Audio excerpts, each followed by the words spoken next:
আমার বয়স 20 থেকে 25 বছর। ঘটনাটি ঘটেছে 2009 সালে। আমার লেখাপড়া ছিল না বললেই চলে, কারণ আমি পড়াশোনায় একদম কাঁচা ছিলাম। তো আমাদের গ্রামে জামাল হোসেন নামের একজন লোক ছিল, ভীষণ নেশা করত। তাকে কেউ কিছু বলতে পারত না, তার থেকে সবাই ভয় ভয় থাকত। হঠাৎ একদিন খবর এলো জামাল হোসেন নাকি মারা গেছেন। গ্রামের সবার মুখে মুখে ছড়িয়ে পড়ল কথাটা।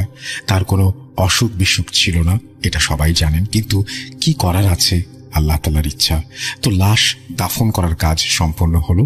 তারপরেই ঘটল এক ঘটনা। বলে রাখা ভালো, তখন কবরস্থানটা খোলামেলায় ছিল। অনেক পরিবর্তন হয়েছে। তো লাশ দাফনের পরের দিন সকালে রহিম নামের এক ব্যক্তি সকাল সকাল কবরস্থানে যায়। সে গিয়ে খোঁজ খবর নেয় সবকিছু ঠিকঠাক আছে কিনা। তো উনি গিয়ে দেখেন যে কেউ লাশটাকে কবর থেকে তুলে এনেছে। তিনি এটা দেখে লোকজনকে ডেকে তোলেন। সবাই দেখে তো অবাক, কারণ এরকম আগে কখনো হয়নি। কিছু লোকজন বলে লাশটা শিয়ালে এমন করেছে, কিন্তু লাশটার শরীরে একটা দাগও নেই। এটা কিভাবে সম্ভব? শিয়াল যদি তোলে তাহলে লাশটাকে ছিঁড়ে খেয়ে ফেলতো, কিন্তু করেনি, শুধু লাশটা খুঁড়ে বের করেছে।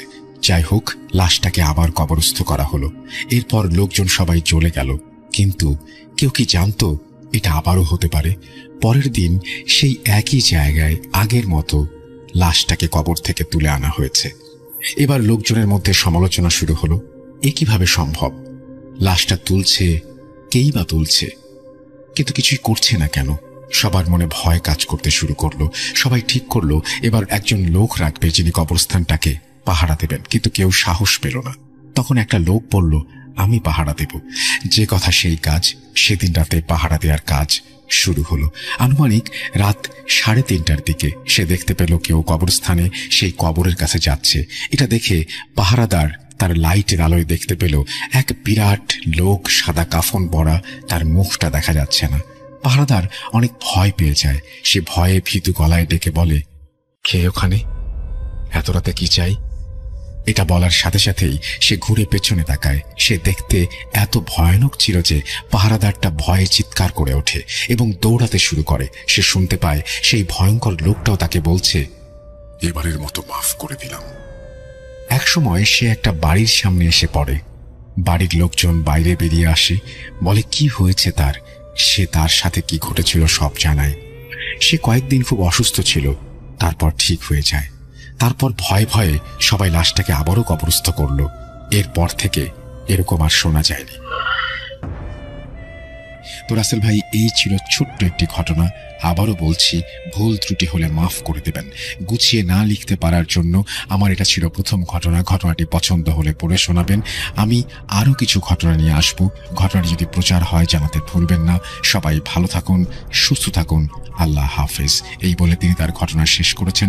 থ্যাংক ইউ ভেরি মাচ আপনার ঘটনার জন্য। আশা করছি এই ঘটনাটি আপনাদেরও ভালো লেগেছে। যদি ভালো লাগে আমাদের অবশ্যই জানাবেন, এবং আমরা আপনাদের কি জানাচ্ছেন সেটার অপেক্ষায় থাকলাম। আমরা চলে যাব আমাদের আজকের পরের ঘটনায়। যেভাবে লেখা আছে আমি সেভাবেই শেয়ার করছি। আসসালামু আলাইকুম রাসেল ভাই, জিজ্ঞেস করলাম না কেমন আছেন। আমি জানি আপনি সবসময় ভালোর দলে।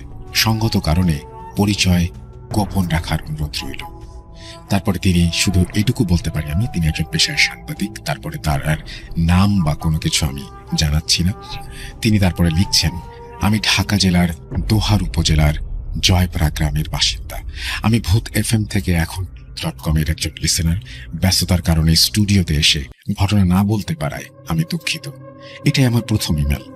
পড়ে না শোনালে দুঃখ নেই, তবে একটাই সান্ত্বনা থাকবে, আপনি একবার হলেও পড়বেন। আমি এবার কথা না বাড়িয়ে ঘটনায় চলে যাই। ঘটনা বললে ভুল হবে, এটা আমার নিজের জীবনে ঘটে যাওয়া চরম অপ্রিয় বাস্তবতা। লিসেনার্স, বোঝার সুবিধার্থে আমি ঘটনাগুলো খণ্ড খণ্ড করে লেখার চেষ্টা করছি। বানানে ভুল হলে ক্ষমা সুন্দর দৃষ্টিতে দেখবেন। ঘটনা 1।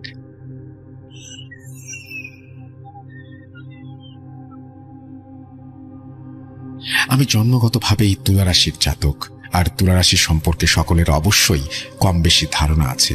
তুলা রাশি হওয়ায় ছোট থেকেই আমি প্যারানর্মাল ব্যাপারের সাথে পরিচিত ছিলাম।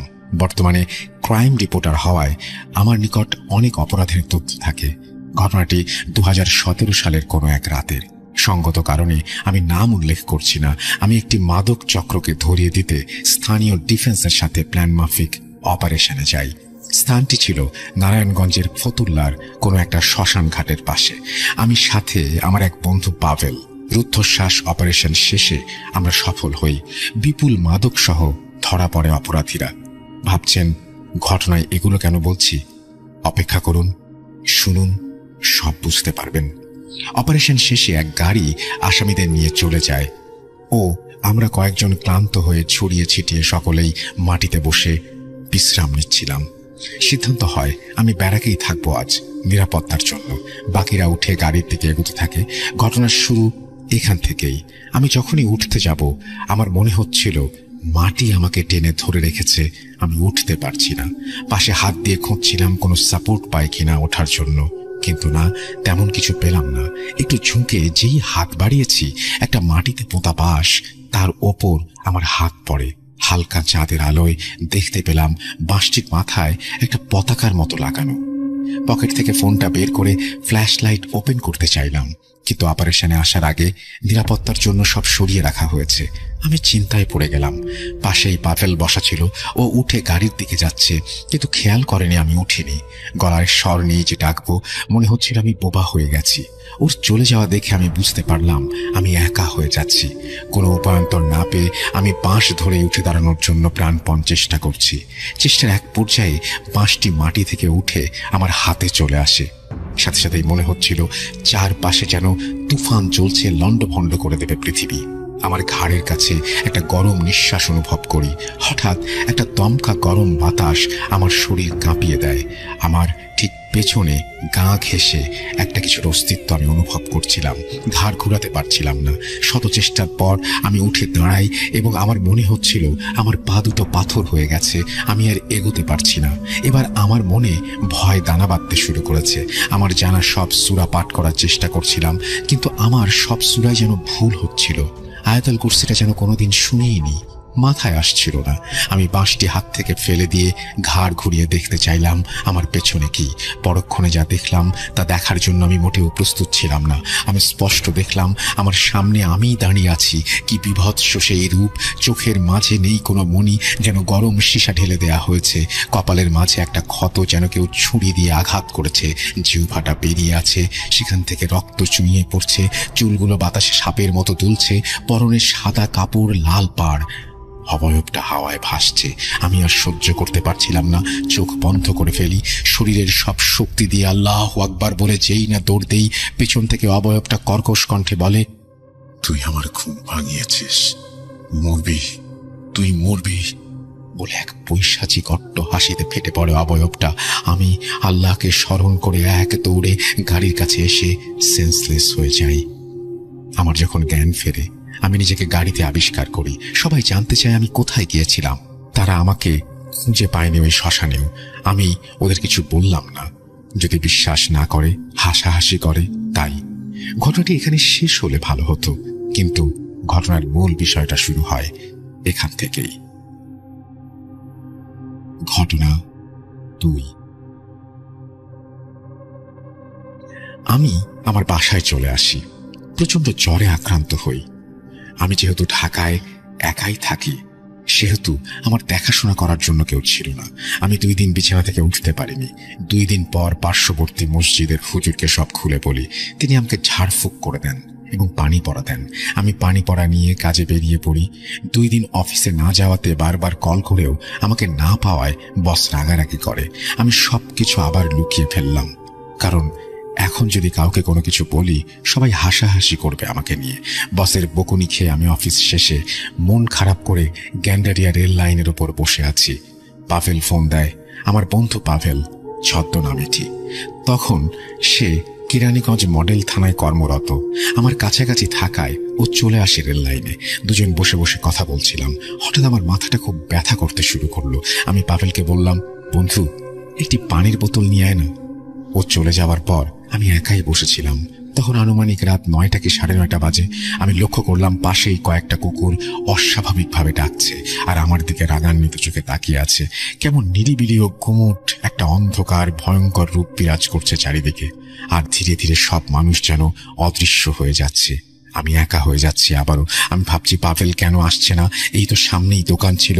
ভাবতে ভাবতেই দেখি একজন জুব্বা পরা কেউ আমার দিকে এগিয়ে আসছে। লম্বায় তিনি আনুমানিক 8 ফুট উচ্চতার, সুঠাম দেহ, হাতে একটা তসবি, আর কালো দাড়িতে যেন তার সৌন্দর্য বিচ্ছুরিত হচ্ছে। আমি কোনোদিন এত সুদর্শন পুরুষ দেখিনি। তিনি আমার কাছে আসতেই সালাম দিলেন। আমি সালামের জবাব দিতেই উনি আমার মাথায় হাত রেখে কি যেন পড়লেন। পরে আমাকে ফু দিতেই 2 দিনের জ্বরের ক্লান্তি চলে গেল, সেই সাথে জ্বরও। কিছু বুঝে ওঠার আগেই উনি বললেন, এখানে থাকাটা ঠিক হবে না। তিনি আমাকে এগিয়ে দিয়ে আসবে বলে জানালেন। আমি বললাম, আমার বন্ধু পানি আনতে গিয়েছে, ও আমাকে না পেলে খুব রাগ করবে। ভদ্রলোক বললেন, ওই ছেলে আপনার বন্ধু নয়, আপনি আগে এখান থেকে আসুন, সব বলছি। উনি আমার পাশে হাঁটছেন, কথা বলতে বলতে লোকালয়ে নিয়ে আসেন আমাকে। আমি মন্ত্রমুগ্ধের মতো শুনছিলাম তার কথা। কখন যে রেল লাইন পেরিয়ে মেইন রোডে উঠেছি বুঝতেই পারিনি। তিনি আরো বলেন, আপনি আজ বাসায় চলে যান, আর 3 দিন বাসা থেকে বেরোবেন না, কারোর সাথে কথা বলবেন না। আপনার মতোই আমি আল্লাহর একজন বান্দা, আপনার সাথে আছি ইনশাল্লাহ। আপনি আমার উপরে ভরসা রাখুন, আল্লাহর উপরে ভরসা রাখুন, ইনশাল্লাহ আল্লাহ সবকিছু ঠিক করে দেবেন। ভদ্রলোক আমাকে হাতের ইশারায় একটা রিক্সা দেখিয়ে দিতেই আমি সেই রিক্সার দিকে তাকাই, আর ঘাড় ঘোরাতেই দেখি তিনি নেই। আশেপাশে খুঁজেও তাকে পেলাম না। লোকজনকে জিজ্ঞাসা করায় ওনারা বলল, আপনি তো ওই দিক থেকে একাই হেঁটে আসছিলেন, আপনার সাথে তো কেউ ছিল না, আপনি কাকে খুঁজছেন? আমি তাদের কথা শুনে বাকরুদ্ধ হয়ে গেলাম। কথা না বাড়িয়ে বাসায় চলে আসি আর আল্লাহর দরবারে শুকরিয়া জানাই। তার কথা মতো আমি 3 দিন বাসা থেকে বের হইনি, কারোর সাথে কথাও বলিনি। আমি ভাবছিলাম, কি হচ্ছে আমার সাথে? এগুলো কি স্বাভাবিক কোনো কিছু নাকি অস্বাভাবিক? আমি ভয়ে মা বাবাকে কিছু বলতে পারছিলাম না, কারণ তাদের ইচ্ছা না থাকার পরেও আমি জোরপূর্বক ঢাকাতে একাই বাসা নিয়েছিলাম। এই কথা শুনলে আমাকে বাসায় যেতে বলবে, এতে আমার সাংবাদিকতা ছেড়ে দিতে হতে পারে। ঘটনা 3। কাজের জন্য অনেক সময় আমার বাসায় ফিরতে রাত হয়ে যেত। তেমনি একদিন আমি বাসায় ফিরতে আমার প্রায় 11টা বেজে যায়। আমি যাত্রাবাড়ি থানার সামনে দিয়ে হেঁটে হেঁটে বাসায় যাচ্ছিলাম, এই ভেবে যে রাস্তায় কিছু সবজি পেলে নিয়ে যাব, আমি রান্না করে খেতাম তাই। কিন্তু আমি কিছুই পেলাম না। ভাবলাম অনেক রাত হয়ে গেছে তাই হয়তো পাচ্ছি না। কিন্তু সেদিন এতটাই নিরিবিলি ছিল যে আমার এক প্রকার ভয়ই লাগছিল। আমি ভাবছিলাম, আজ কেন এত স্তব্ধ চারিদিক? ঠিক তখনই আমার কানে ভেসে আসে সেই কর্কশ কণ্ঠস্বর, তুই আমার ঘুম ভাঙিয়েছিস, তুই মরবি। আমি চমকে উঠি, মনের ভুল ভেবে হাঁটতে থাকি। আমার বাসায় ঢুকতেই পাশের বিল্ডিং এ একটা মসজিদ হওয়ায় মানুষের আনাগোনা থাকে সব সময়, কিন্তু আজ ভিন্ন। আমি যখনই বাসায় ঢুকবো আমি দেখলাম সেই সাদা জুব্বা পরা সুদর্শন যুবকটা মসজিদ থেকে বেরোচ্ছে। আমি তাকে সালাম দিতেই তিনি সালামের জবাব দিয়ে বললেন, আপনার জন্য অপেক্ষা করছি, আপনাকে একটা কথা বলার ছিল। আমি বললাম, বলুন। তিনি বললেন, কোনো অস্বাভাবিক কিছু দেখলে ভয় পাবেন, সালাম দিয়ে আল্লাহকে স্মরণ করবেন, ইনশাল্লাহ আপনার কোনো ক্ষতি হবে না। আমি আরো কিছু প্রশ্ন করলে তিনি বললেন, সময় আসলে সব জানতে পারবেন।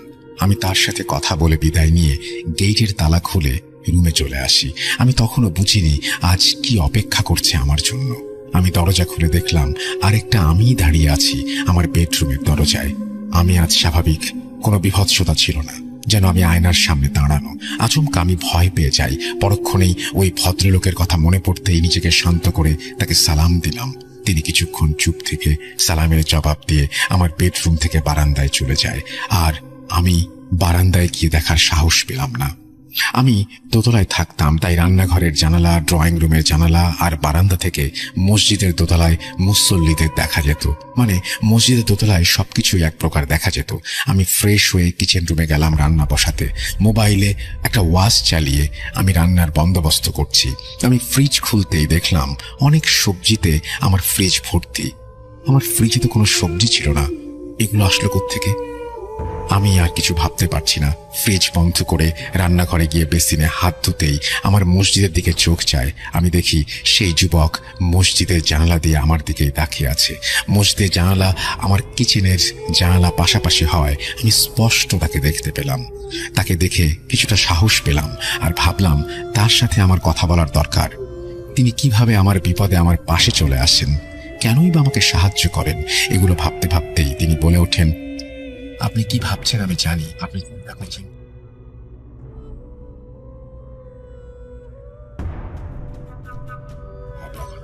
সব জানতে ইনশাআল্লাহ। আমিও ইনশাল্লাহ বলে সেদিনের মতো কিছু না খেয়েই শুয়ে পড়লাম আর আম্মুর সাথে কথা বলছিলাম ফোনে। কথা বলতে বলতে আমার মনে পড়লো সারাদিন একটা নিউজ আপলোড করা হয়নি, তাই আবার কিচেনে গিয়ে চা বানাতে গ্যাসে দুধ বসিয়ে ড্রয়িং রুমের দিকে যাচ্ছিলাম ডাস্টবিনে ময়লা ফেলতে। ঠিক তখনই আমি স্তব্ধ হয়ে যাই, দেখি সেই আরেকটা আমি ডাস্টবিন থেকে ময়লা তুলে খাচ্ছি আর সারা ড্রয়িং রুমে তা ছড়িয়ে ছিটিয়ে ফেলছি। আমি দৌড়ে এসে রুমের দরজা লাগিয়ে দেই, ইউটিউবে সূরা চালিয়ে কাঁথা মুড়ি দিয়ে শুয়ে পড়ি। কখন যে ঘুমিয়ে পড়েছি বুঝিনি। আমার ঘুম ভাঙে বুকে তীব্র একটা চাপ অনুভব করে।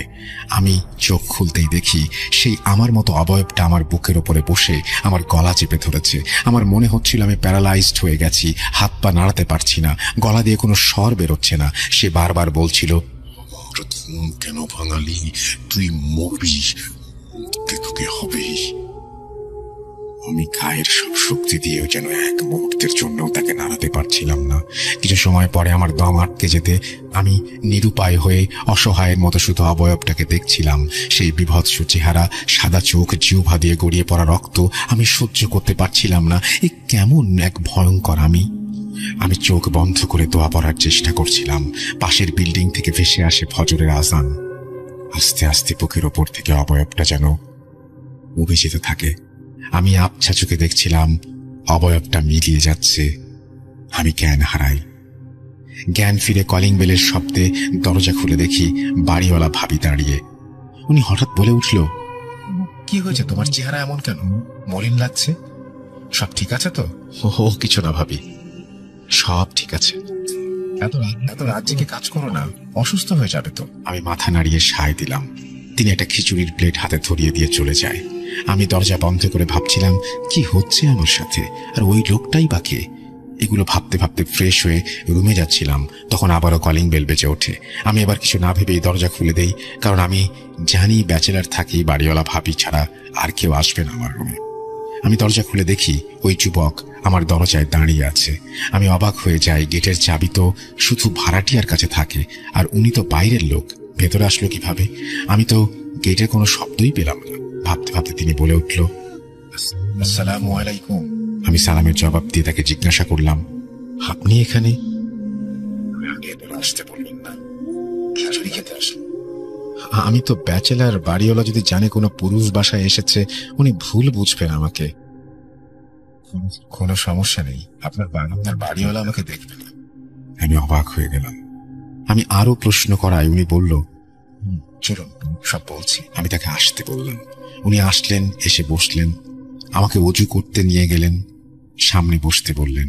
আমি বাধ্য মেয়ের মতো অজু করে এসে সামনে বসলাম। এবার তিনি বলতে শুরু করলেন। তার কথাগুলো তার মতো করেই বলছি। আমি হুযায়ফা বিন উমর, আমি আপনার মতো রক্ত মাংসে কোনো নেই। হ্যাঁ, আপনি যা ভাবতে তাই। আমি জিন জাতির অন্ধ। সেদিন আপনি যখন অপারেশনে শত্রুদের মাঝে পড়ে গেলেন, তখন আমি সেই জিনে লেগেছিলাম। স্থানীয় মসজিদে আমি আপনাকে ওই পরিস্থিতিতে দেখে আমার খুব চিন্তা হচ্ছিল। আমার বুঝতে পারি আপনি ওখানে থাকলে আপনার ক্ষতি হয়ে যাবে, তাই আমি আপনাকে আপনি হট্টগোলের মাঝে বুঝতে পারেননি কে আপনাকে সরিয়ে নিল।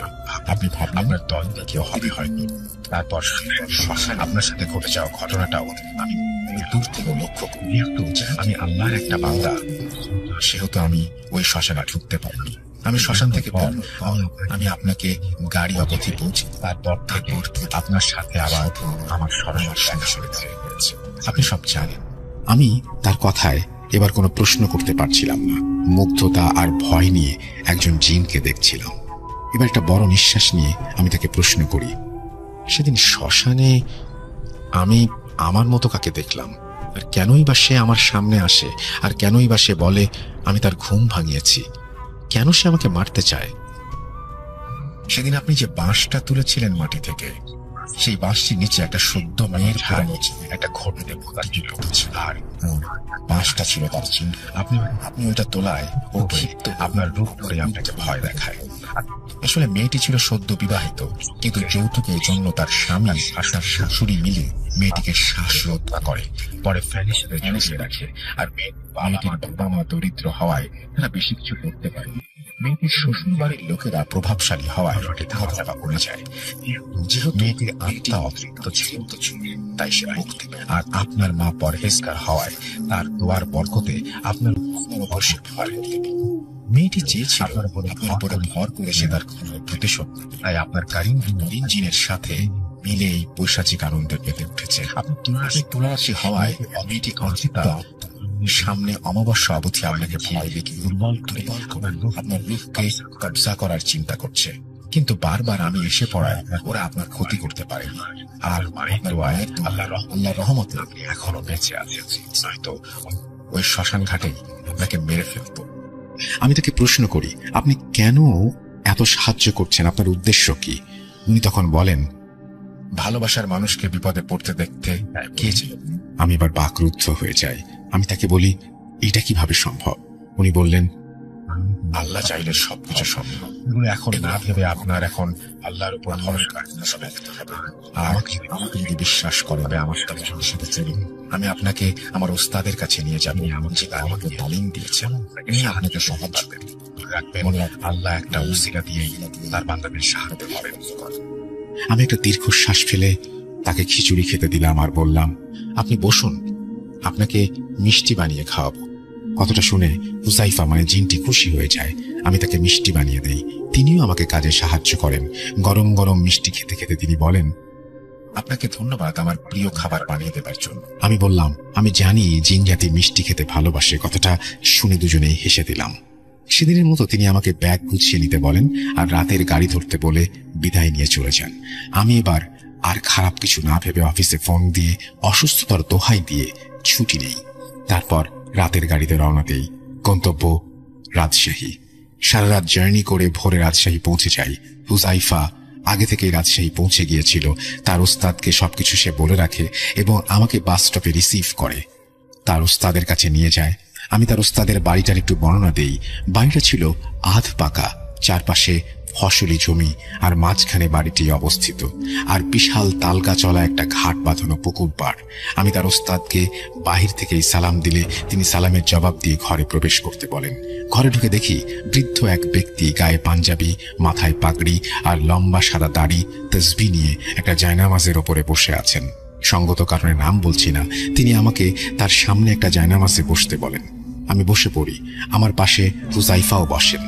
তখন হুজুর বলেন, আমি হুজাইফার কাছে সব শুনেছি। আপনি আমার মেয়ের মতো, আমি আপনাকে তুমি করি। কেন কেন তুমি আসো? আমি শুধু তোমার সাথেই থাকতে চাই। কিভাবে সম্ভব? মৃতদের এই পৃথিবীতে থাকতে নেই। তুমি তুমি চলে যাও, চলে যাও, প্লিজ চলে যাও। সবটাই কি ইলুশন, নাকি অন্য জগতের কেউ কখনো হাজির হয়ে যায় চোখের পলকে? ভূত.com with Russell। যেভাবে লেখা আছে আমি সেভাবেই শেয়ার করছি। আশা করছি এই ঘটনাটি আপনাদের ভালো লাগবে। চলে যাচ্ছি ঘটনায়। আসসালামু আলাইকুম ভাই, ঘটনাটি পড়ে শোনাবেন প্লিজ। আমি রাজবাড়ি থেকে সাবিত হাসান নিফাজ। আমি আগে কখনো ভূত.com-এ ঘটনা দেইনি, তবে স্বাধীন মিউজিক অ্যাপ থেকে ভূত.com-এর ঘটনা শুনেছি। ভুল ত্রুটি হলে মাফ করবেন। আগের দিনে জিন ভূতের উৎপাত অনেক বেশি ছিল। আজ থেকে 40-45 বছর আগে আমার নিজ দাদুর সাথে ঘটেছিল এক রোমহর্ষক ঘটনা। আমার দাদার ভাষায় লিখছি।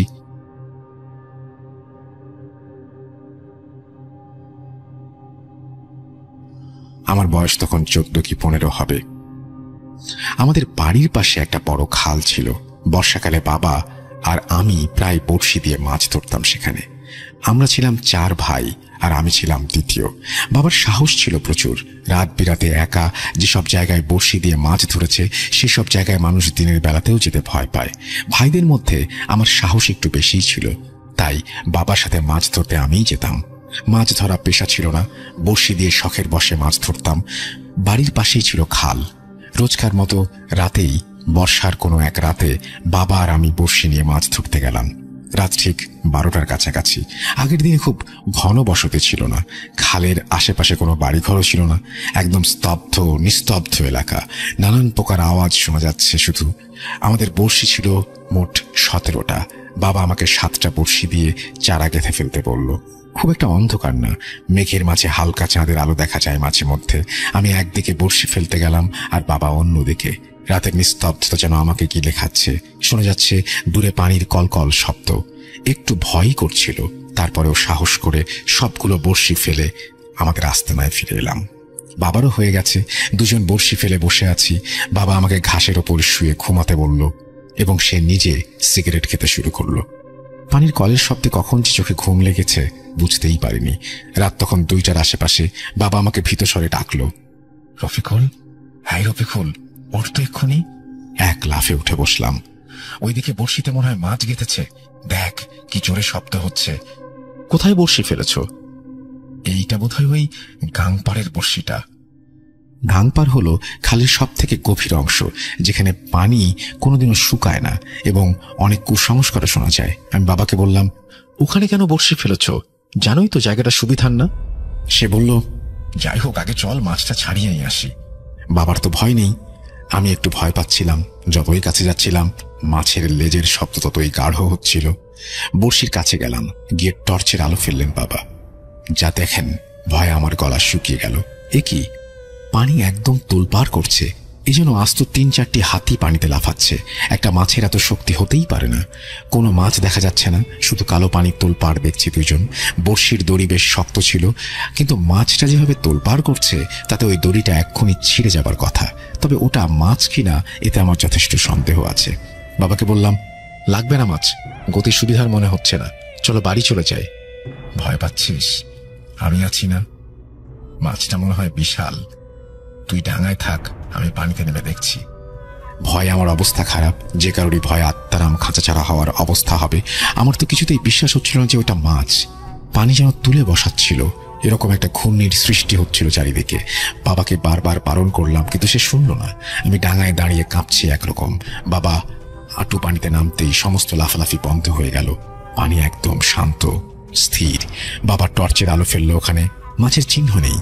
বাবার পায়ের দিকে টর্চের আলো ফেলতে যা দেখলাম তাতে হুঁশ হারানোর মতো অবস্থা হলো আমার। কালো চুলে ছেয়ে গেছে পুরো গাংপাড়।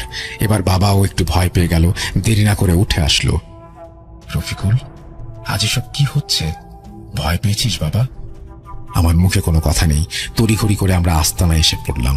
বাড়ি যাবার কথা ভাবছি, ঠিক তখনই আরো একবার বড়শিতে তোলপাড় শুরু হলো, এবার কিছুটা কম। আর এই বড়শিটা আমাদের আস্তানার ঠিক নিচেই। সাহস করে বাবা বড়শির দিকে এগিয়ে গেল, গিয়ে টর্চের আলো ফেলতেই মাছ দেখা গেল, কিন্তু তখনও ভয় করছিল। এটা তো মাছ রে, তুই বড়শিটা ধর, আমি পানিতে গিয়ে দেখি। বড়শি ধরে বসে থাকলাম। বাবা গিয়ে মাছটা তুলে নিয়ে আসলো। বিশাল বড় একটা বোয়াল মাছ। মাছটার ওজন হবে 13 কেজির মতো। যাক, মাছটা ডাঙায় নিয়ে আসা হলো। আর অপেক্ষা করতে থাকলাম সকাল হওয়ার। দুজন বসে আছি। বাবা আবারও বিড়ি খেতে শুরু করেছে। কিছুক্ষণ পর ওই গাংপাড় থেকে বিকট শব্দ ভেসে আসলো। কেউ যেন মোটা বাঁশ দিয়ে পানিতে সজোরে আঘাত করছে। বাবা বলল, চুপচাপ বসে থাক, আমি দেখে আসছি। বাবা ওই দিকে যেতে লাগলো। আমার তো ভীষণ ভয় করছিল। আমিও পিছন পিছন দেখতে গেলাম। যা দেখলাম তা দেখার জন্য মোটেও প্রস্তুত ছিলাম না। খালের ওই গভীর অংশ থেকে কে যেন উঠে আসছে। আমি বাবা চুপচাপ দেখছি, আর ওই ঘটনা ঘটছে আমাদের থেকে 100 ফুট দূরেই। জিনিসটা কি ছিল জানি না, পানি থেকে বের হয়ে আসলো। তার মাথা দেখা যাচ্ছে না, এতটাই লম্বা। তারপর এক লাফে পুরো খাল পার হয়ে গেল। তারপর দক্ষিণ দিকে হাঁটতে শুরু করলো, যেন বিশাল এক গাছ কেটে নিয়ে যাওয়া হচ্ছে। তবে আমাদের কিছু করলো না। আমি রীতিমতো ভয়ে কাঁপছি। এমন কিছু জীবনে চোখের সামনে দেখিনি। আস্তানায় ফিরে আসলাম। বাবা বলল, এসব কাউকে বলিস না, বিপদ হতে পারে। খানিক বাদে ভোরের আলোর দেখা মিলল। মন খুলে নিঃশ্বাস নিতে পারলাম। বাবা আমাকে সব বর্ষি দিল আর নিজের কাঁধে মাছটা তুলে নিল। প্রতিজ্ঞা করলাম এইখানে আর জীবনেও মাছ ধরতে আসবো না। মাছটা কিন্তু ছিল অনেক বড়। বাবা কাঁধে নিয়েছিল আর মাছটার লেজ মাটিতে ঘষা খাচ্ছিল। বাড়িতে আসলাম, দেখে সবাই খুশি। তবে পরের দিন আমার জ্বর আসলো। স্বাভাবিক ছিল জ্বরটা আসাটা। তারপর একাও বহুদিন মাছ ধরেছি, কিন্তু কোনোদিন ওই গাংপাড়ে আর যায়নি। এই বলে তিনি তার ঘটনা শেষ করেছেন। থ্যাংক ইউ ভেরি মাচ আপনার ঘটনার জন্য। আশা করছি আপনার এই ঘটনাটি সবার ভালো লেগেছে। যদি ভালো লাগে অবশ্যই আমাদের জানাবেন, যদি ভালো না লাগে তাও জানাবেন। আমাদের ইমেল অ্যাড্রেস হচ্ছে russell.booth.com@gmail.com। আমাদেরকে জানিয়ে দেবেন ঘটনা কেমন লেগেছে। আমরা চলে যাব আমাদের পরবর্তী ঘটনায়।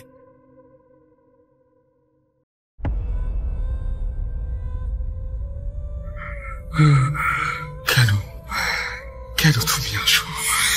আমি শুধু তোমার সাথেই থাকতে চাই। তুমি তুমি চলে যাও, চলে যাও, প্লিজ চলে যাও। .com with Russell.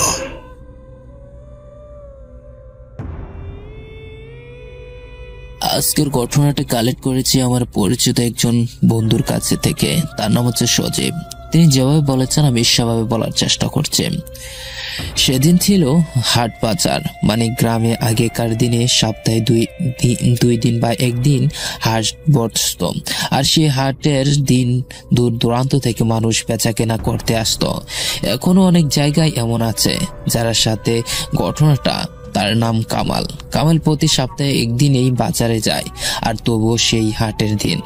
বাজারটা বাড়ি থেকে একটু দূরে। কামালের বাড়িটা বীরের মাঝামাঝিতে ছিল। মেন রাস্তাতে উঠতে প্রায় 30 মিনিট হাঁটতে হতো। মেন রাস্তা উঠে রিক্সায় যেতে হতো। প্রতি সপ্তাহের মতো আজকেও বাজারে করে রিক্সায় ভাড়া মিটিয়ে বাড়ির দিকে রওনা দিল। কামালের বাড়িতে যাওয়ার পথে বিলের ভিতর একটা বিটা ছিল, সেটাকে সবাই সারা বিটা বলে ডাকে। এখন লোকজন কেউ থাকে না, কয়েকটা গাছ লাগানো আছে। বিটার মালিক সম্ভবত ঢাকায় থাকেন। সেই সুযোগে অনেকে এই বিটাকে আড্ডাখানা বানিয়ে ফেলেছে। কেউ আবার এই বিটার কাছে সাথে ফাঁস দিয়েও মারা গিয়েছেন।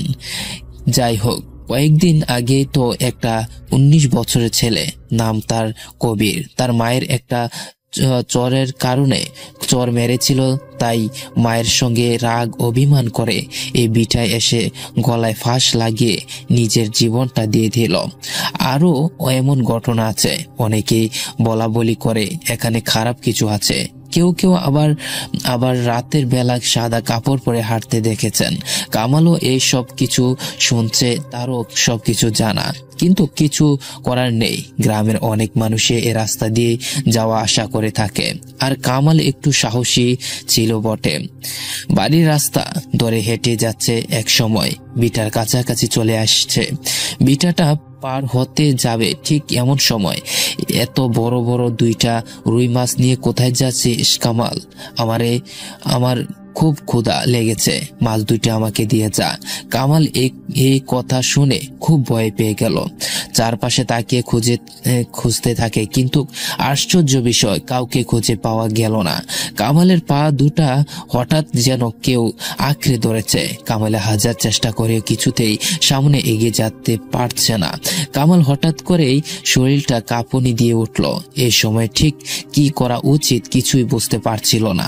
আমিও কিছু সময় কিভাবে দাঁড়িয়ে আছি, আর কোনো কথা শুনতে পারছি না। তাই ভয়ে এক পা সামনের দিকে এগিয়ে গেলাম, 1 পা 2 পা করে এগিয়ে গেলাম। তখনই আবার সে ভয়ানক কণ্ঠে ডাক, তোরে না বললাম মাছ 2টা আমাকে দিয়ে যা?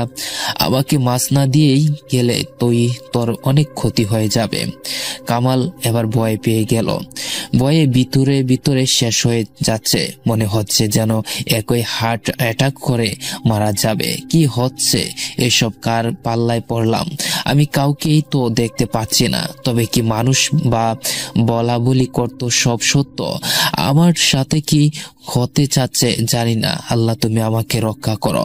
একটু কাঁপা কাঁপা গলায় বলল, কে আপনি? কোথায় আছেন? সামনে আসেন। অবয়বটা বলল, আমি তোর ঠিক মাথার উপরে দিকে আছি, ভালো করে তাকিয়ে দেখ। কামাল এবার ভীষণ ভয়ে পেয়ে গেল। সত্যি কি আমার মাথার উপরে আছে? আমাকে মেরে কি ফেলবে নাকি? ভিতরে ভয় চেপে রেখে খুব সাহস সঞ্চল করে উপরের দিকে তাকালাম। তাকিয়েই কিছু তো দেখা যাচ্ছে না, তাহলে কি সব মিথ্যে? কই কিছু দেখা যাচ্ছে না, সব মিথ্যে। এটা বলেই আমি সামনের দিকে হাঁটা শুরু করলাম। ঠিক তখনই উপর থেকে বৃষ্টির মতো পানি পড়তে শুরু করে। আমি অবাক না হয়ে পারলাম না, তাহলে কি সত্যি আমি ভূতের কবলে পড়েছি? কিন্তু এখন থেকে বাঁচার উপায় কি? আমি এখন কি করব? চিৎকার দিয়েই কান্না আসতেছে, ভয়ে তবুও করতে পারছিলাম না। জীবনে এই প্রথম এমন কোনো পরিস্থিতিতে পড়েছি। আল্লাহ তুমি রক্ষা করো মালিক। এবার সেই ডাকে, দেখ মাছ দুটা দিয়ে যা, না হয় তোর কিন্তু কপালে খারাপ আছে। এই মাছ দুটো আমার নজর পড়েছে, ভালো চাইলে মাছগুলো দিয়ে যা, আমি তোর কিছু করব না। কামাল বলল, মাছ আমি আমার টাকা দিয়েই এনেছি, আপনার খেতে ইচ্ছে করলে আপনি কিনে খান। এটা বলে হাঁটা শুরু করলো। মনে মনে আল্লাহকে ডাকতে শুরু করলাম। গলা শুকিয়ে কাঠ হয়ে গেল আমার, তবুও আমি আল্লাহকে ডাকা থামালাম না। পিছনে ও ফিরে তাকালাম না। মনে হচ্ছে আমার পিছনে কেউ হাঁটছে, আমার কোনো ক্ষতি করতে পারতেছে না। আশেপাশে তাকিয়ে দেখলাম কেউ নেই। আমি হেঁটে আর শান্তি পাচ্ছি না, তাই কিছু দূর যেয়ে দৌড়াতে শুরু করি। এভাবে প্রায় 20 মিনিট অতিবাহিত হলো। আমার কলিজাটা শুকিয়ে আসছে। যাক, আল্লাহ বাঁচাইছে, বাড়ির কাছে চলে আসছে। বাড়িতেই যেই উঠতে যাব, ঠিক তখনই আমার হাতটা মনে হয় কেউ শক্ত করে ধরে ফেললো। সে হাতে বাজারের ব্যাগ সেটা আছে, সেই হাতটা আমি কিছুতেই নাড়াতে পারছি না। তাহলে কি সেই অবয়বটা আমার পিছু নিয়ে আমার বাড়িতে অবধি চলে আসছে? চলেই তো আসছিলাম, আর একটু কয়েক মিনিট গেল এমন জোরাজুরি করতে করতে। এমন সময় বাড়ির উপর থেকে আমার বউ আসিয়ার ডাক শুনতে পেলাম। কি গো, বাড়ির নিচে দাঁড়িয়ে আছো কেন? আমি কি আসবো বাজারে ব্যাগটা নিতে? কামাল বলল, না, তোমার কষ্ট করে আসতে হবে না, আমি আসছে। কামালের বউ আরসিয়ার ডাক শুনে হাতের ব্যাগটা ছেড়ে দিল। অবয়বটি সব কিছু স্বাভাবিক আছে মনে হচ্ছে। আর বেশি কিছু না ভেবেই বাড়িতে চলে গেলাম। বাজারে ব্যাগটা আসিয়াকে দিয়ে আমি গরুর ঘরের দিকে চলে গেলাম। গরুর দুইটাকে গাছ দিতে প্রস্তুত হয়ে গেলাম। রাস্তায় আমার সাথে যা যা হয়েছে তা আমি কিছুই আসিয়াকে বললাম না, কারণ ও অনেক ভয় পেয়ে যাবে শুনে। আমিও কিছুতেই সেই ঘটনাটা বলতে পারছিলাম না, বারবার মাথায় ঘুরপাক খাচ্ছিল। হঠাৎ আসিয়ার চিৎকার শুনতে পাচ্ছি। কি হলো? আমি তাড়াহুড়ো করে গরু ঘর থেকে বেরিয়ে আসে দেখি আসিয়া ভয়ে থর থর করে কাঁপছে আর চিৎকার দিচ্ছে। আসিয়াকে কি হয়েছে, এমন করছো কেন? আসিয়া বলল, অনেক কিছুই বলতে চেয়েও গলা কথা আটকে যাচ্ছে, শুধু হাতের ইশারা দিয়ে সামনের দিকে দেখিয়ে দিল। কামাল বলল, কই, আমি কিছুই দেখতে পাচ্ছি না। কোনো সাপ নাকি অন্য কিছু? কি হয়েছে একটু খুলে বলো। স্বাভাবিক হও, ঘরে চলো, পানি খাও, তারপর কি হয়েছে আমাকে সব খুলে বলো। আসিয়া ঘরে যেতে যাচ্ছে না, কি মুশকিল। আচ্ছা বসো, আমি পানি নিয়ে আসছি। ঘরে যেয়ে এক গ্লাস পানি এনে আসিয়ার দিকে দিলাম। পানিটা খেয়ে আসিয়া একটু স্বাভাবিক হয়ে বলতে শুরু করে, কিন্তু ওর ভয় কাটানোর ওর কখনোই। আসিয়া বলল, আমি বাজারে ব্যাগটা নিয়ে সবকিছু ঘরে রেখে আসি, শুধু মাছ দুটা নিয়ে বাহিরে কাটতে বসি। একটা মাছ কাটা প্রায় শেষ, এমন সময় নয়ন এসে। এত বড় মাছ দেখে খুব খুশি হয় নয়ন। আমাকে জিজ্ঞেস করে, দুইটা মাছ কে খাবে? আমি বলি, একটা মাছ তুমি খাবে আর একটা মাছ আমরা খাবো। ও আমাকে আবার জিজ্ঞেস করে, সত্যি কি আমি একটা মাছ খাবো? আমি আবার হেসে বললাম, হ্যাঁ বাবা, একটা তুমি খাবে। আমি তো মাছ কাটা নিয়েই বাঁচতে ছিলাম, তখন যে নয়ন চলে গেছে আমি খেয়াল করিনি। হাতের মাছটা কাটা শেষ হলে আর একটা মাছ যখন নিতে যাব কাটার জন্য, তখনই তাকিয়ে দেখি বেশি অর্ধেক মাছটা খাওয়া আর একটু অংশ বাকি আছে, তবুও কেউ খেয়ে নিচ্ছে। আমি স্পষ্ট দেখছি মাংসগুলি অদৃশ্য হয়ে গেল আর মাছের কাঁটাগুলি মাটিতে পড়ে রইল। বিশ্বাস না হলে আসো, আমার সাথে দেখো কাঁটাগুলি এখনো আছে। কামাল বলল, চলো। আমি আসিয়ার কথাগুলি কিছুই বুঝতে পারলাম না। এটা কি করে সম্ভব? আমি তো ভেবেছিলাম বাড়িতে আসতে পারলে সব ঝামেলা মিটে যাবে, কিন্তু না, আমি যা আমার ভাবনা সে নিতান্তই বলছিল। আজ মাছ দুটা দিয়ে দিলেই মনে হয়তো ভালো হতো। না দিয়ে কোনো ভুল করলাম না তো? আরো কোনো বড় বিপদ অপেক্ষা করছে না তো?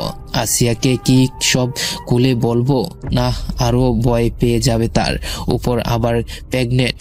না হয় কিছুতেই বলা যাবে না। আসিয়ার ডাকে আমার ধ্যান ভেঙে গেল। আসিয়ার ডাকে আমার ধ্যান ভেঙে কি হলো কিছু বুঝতে পারছিলাম না। কামাল বলল, আরে দূরো, তুমি যে কি সব কথাবার্তা বলো না, এমন কিছু হয় নাকি? সব তোমার মনের বল। আচ্ছা, অদৃশ্য ভাবে কেউ খেতে পারে নাকি? বিড়াল খেয়েছে হয়তো, তুমি খেয়াল করে নেই। আমি পুরো বিষয়টাকে হালকা ভেবে উড়িয়ে দিতে চাচ্ছি, কিন্তু এতটা পারবো জানি না, কতটা পারবো জানি না। আসিয়া বলল, তুমি জানো না, আমি নিজ চোখে দেখেছি অদৃশ্যভাবে মাছটা কেউ খেয়ে নিচ্ছে। কামাল বলল, রাতে বেলা হইলেও বিশ্বাস করতাম। তুমি বলো দিনের বেলা জিন ভূত আসবে, জিন কি ভয় নেই নাকি? আসিয়া বলল, জানি না, কিন্তু আমি যা দেখেছি তাই বললাম। তুমি দেখো না, নাই তাই বিশ্বাস করছো না। কামাল বলল, আচ্ছা ঠিক আছে, যা দেখছো সত্যি, এখন কি করতে হবে বলো আমাকে। আসিয়া বলল, কিছু করতে বলি নাই, বলছি শুধু আমার কথাটা বিশ্বাস করতে। এই বলে আসিয়া রাগ হয়ে নিজের কাজে চলে গেল।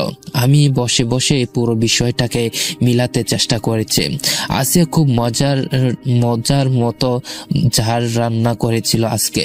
আমি আর আমার 7 বছরের ছেলে নয়ন খেতে বসলাম। কোনো একটা রেগে কোনো একটা খাবো তাই ভাবছি, কোনটা রেখে কোনটা খাবো তাই ভাবছি। আগে রুই মাছ বোনাটা খাবো নাকি আসিয়া মাছের একটা বড় পিস নয়নের প্লেটে তুলে দিল। নয়ন তো মহা খুশি। নয়ন, আব্বু কি আজকের বাজার থেকে এই বড় মাছটা আনছেন? মাছটা কাটার আগে আমাকে একটু ডাকতে পারছেন না? আমি দেখতাম মাছটা কত বড় ছিল। আসিয়া অবাক হয়ে তাকিয়ে রইল নয়নের দিকে। এ কথা আসিয়া একটা ধাক্কা খেলো। মাছ কাটার সময় তো নয়ন ছিল, তাহলে ও যে বলল ও দেখিনি, তাহলে কি সত্যি ও দেখিনি? না, দেনে পড়লো। কি ভাবছি আমি, ছোট মানুষ মনে নেই হয়তো। আসিয়া বলল, কথাটা উড়িয়ে দিল। কামাল ঠিক বুঝে গেল দুপুর ঠিক কি ঘটেছিল। সব দোষ আসলে আমার নিজের। কয়েকটা টাকার মাছে ছিল, দিয়ে দিলে আর এই ঝামেলাটা হতো না, কিন্তু মাছ দিলে তো পরে যদি আমার কোনো ক্ষতি করত না, দুষ্ট জিনেদেরকে বিশ্বাস করত নেই। যা করেছে ভালোই করেছে। কামাল রাতে খাবার খেয়ে ঘুমিয়ে পড়ল। আজকে বিকেলের পর থেকে শরীরটা ভালো না। গায়েটা কাটা দিয়ে জ্বর আসবে মনে হচ্ছে। শোয়ার সাথে সাথে ঘুমিয়ে পড়ে। ঘুমের মধ্যে ভয়ঙ্কর এক দুঃস্বপ্ন দেখছে। এক লোক ভয়ানক এক রুমে কামালের সামনে এসে যা দেখি কামালের দম বন্ধ হয়ে যাওয়ার উপক্রম। দেখতে ও কি ভয়ঙ্কর, কালো কুচকুচে চোখ দুটো, লাল বর্ণের চেহারা, কোনো মাংস নেই, হাত দুটো অনেক লম্বা। কামালের গলা চেপে ধরলো। তো রাসেল ভাই, এই ছিল আজকের ঘটনা। আমি আপনার যদি ভালো লাগে থাকে অবশ্যই আমি দ্বিতীয় পার্ট নিয়ে আপনাদের সাথে হাজির হব। জানি না ঘটনাটি কেমন ভয়ঙ্কর, ঘটনাটি কি সত্য ঘটনা।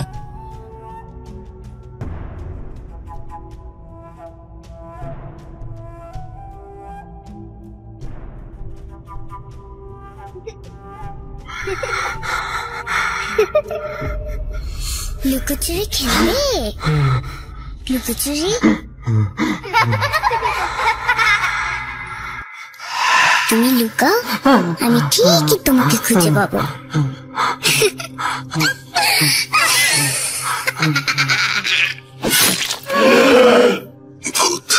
Booth.com with Russell.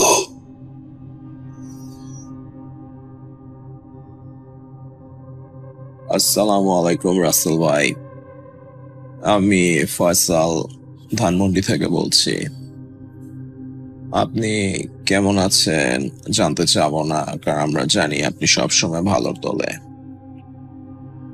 তো আমার যে ঘটনা, এটা পুরোপুরি আমার নিজের সাথে ঘটা একটা বাস্তব এক্সপিরিয়েন্স, যেটা আজ থেকে প্রায় 13-14 বছর আগে ঘটছে। এটা হচ্ছে 2009 সালের ঘটনা। নিচে ঘটনাটা বলছি, এটা 2009 সালের ঘটনা। এটা দেখা যাচ্ছে যে আপনার ভূত FM স্টার্ট হওয়ার আগে এই ঘটনাটা করছে। তবে আমার মানে আজকে অলমোস্ট 1 যুগেরও বেশি সময় হয়ে গেছে, বাট তাও আমার মানে আপনাকে আমি ঘটনাটা সেন্ড করব বলে আর করা হয়নি। তো ঘটনা এটা পুরান ঢাকার একটা এলাকার একটা ঘটনা। আমি এলাকার নামটা মেনশন করব না, কারণ অনেকেই চিনে ফেলবে। আর এটা পুরান ঢাকার একটা মোটামুটি একটা বিখ্যাত একটা স্কুলের ঘটনা, যে স্কুলটা একটা সময় জমিদার বাড়ি ছিল।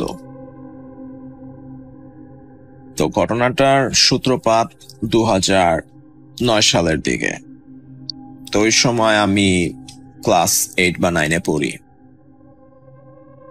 তো আমি যেই স্কুলে পড়তাম, এটা পুরান ঢাকার একটা সুনামধন্য এলাকাতে অবস্থিত, এবং এই স্কুলটা একটা সময় জমিদার বাড়ি ছিল। স্কুলে দেখা যাচ্ছে যে পুরাতন যে ভবন সেটা জমিদার বাড়ি, আর নতুন যে ভবন এটা পরবর্তীতে তারা মানে আর্লি 2000s এর দিকে মানে তৈরি করছে। তো বিষয়টা হচ্ছে এটা একটা পাবলিক স্কুল, একটা সরকারি স্কুল। তো সরকারি স্কুলে সাধারণত আমাদের দেশের মানে স্টুডেন্ট বা টিচার এরা ভালো হয় না, এদের অ্যাটিটিউড অনেক খারাপ থাকে, প্রবলেম থাকে। তো সেটা আলাদা কথা, বাট বিষয় হচ্ছে যে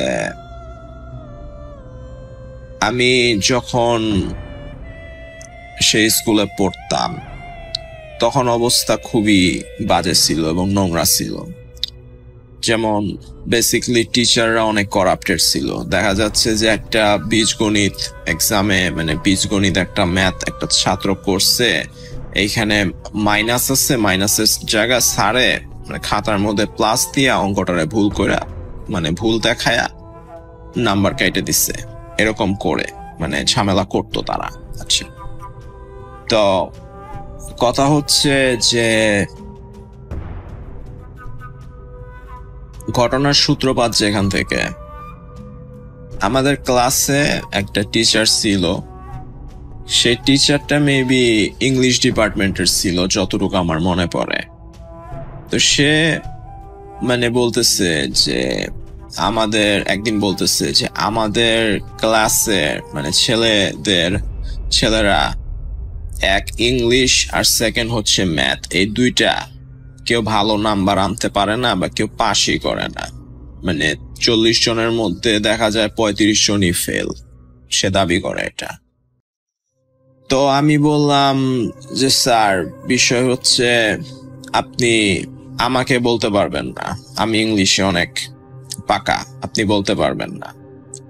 আর ম্যাথের যেটা ম্যাথ আমার কাছে বোরিং লাগে, তাই আমি মানে ম্যাথ এতটা আমি ফোকাস দেই না, তাই হয়তো ম্যাথে আমার নাম্বার বেশি একটা আসে না।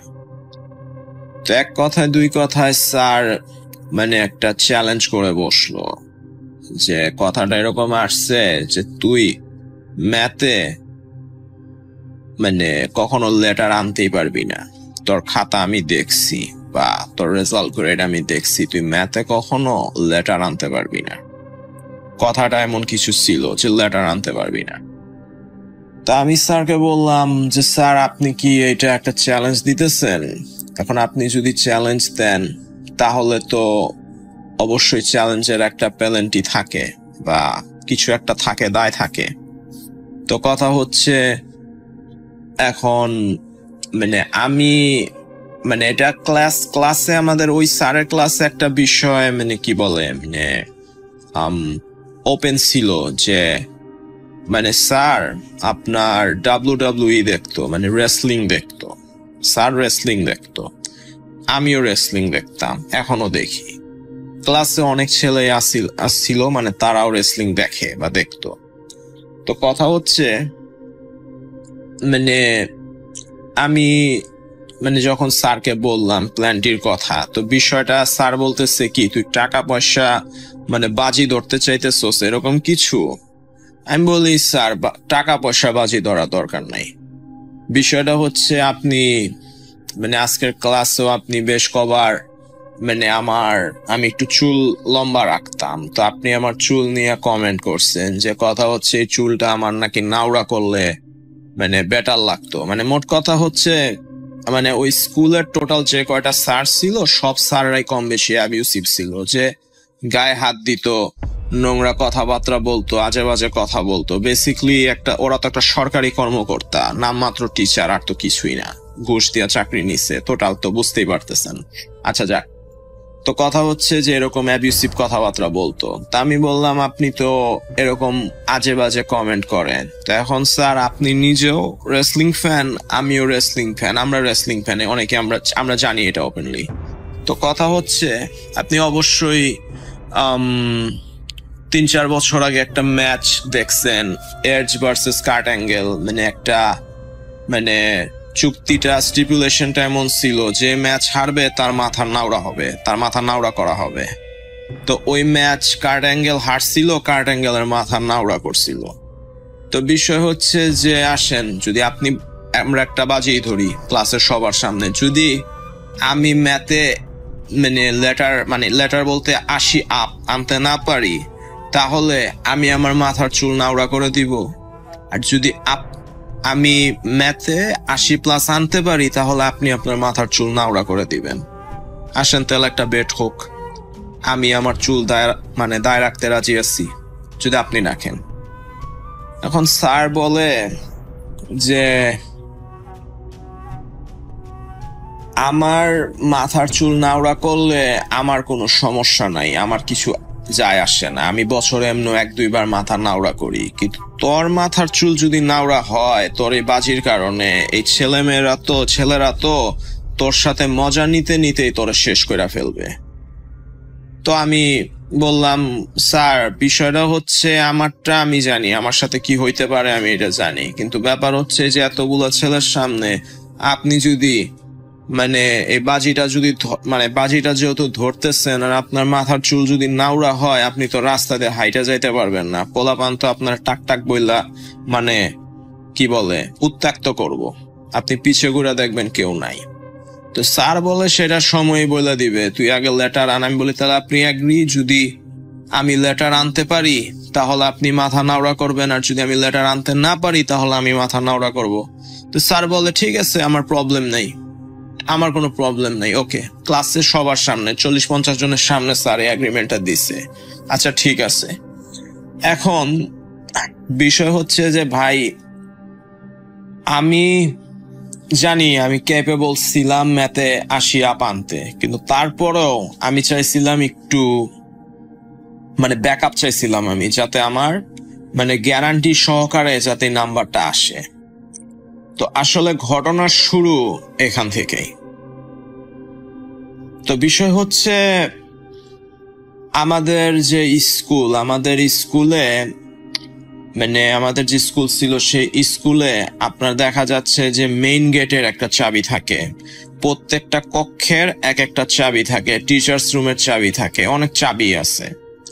তো আমরা করছিলাম কি প্রত্যেকটা চাবি অলমোস্ট ভাই 200+ চাবি হবে, প্রত্যেকটা চাবির আমরা নকল বানাইছি, আমরা 4-5 জন ফ্রেন্ডস মিল্লা নকল বানাইছি।